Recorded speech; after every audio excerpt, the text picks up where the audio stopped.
Sir असीं टाली गुराया खड़े हाँ, ठीक है। इतने सानू जवाब मिल रहा है, साडे जेडे तहसीलदार साहब ने वो कहते हैं पहले अपनी लियाओ फर्दा, और फॉर एग्जाम्पल मेरे को फर्द है ही नहीं, ठीक है। तो मैं मेरे नाम जमीन ही नहीं, तो मैं अपने जानवरों को किवें पावांगा वंडा, ठीक है। ये मैनू जरा दस दिन जमीन वाला साहब का नाम है, और वो उन्होंने जानवर पट्ठे शट्ठे कोई बनिया शनिया वाड़ के पा रहे हैं। ये सर मैंने जवाब देंगे कि मैं किस तरह उन्होंने मतलब जमीन अपने नाम पहले करावा, फिर इन्होंने को फर्दा लियावा, या आंदे थोड़े पटवारी दसेगा। इस टाइम 1:30 बजे का टाइम हो गया, पटवारी साहब आए ही नहीं।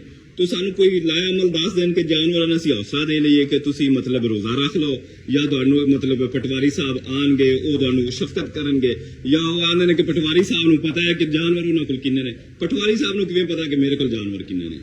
ये जरा मैनूं इहदे बारे दस दिओ, ठीक है ना। या फिर असीं जानवर इत्थे लिया के बंद होइए। मैं इन्हां नू कहा भी है कि साडा ID कार्ड जिहड़ा है वो देख लो कि ठट्टा मोना सरावत का मेरा ID कार्ड है, ठीक है। और इन्होंने पता है कि ठट्टा मोना सरावत इत्थों 4 ਤੋਂ 5 किलोमीटर थले सलाबी एरिए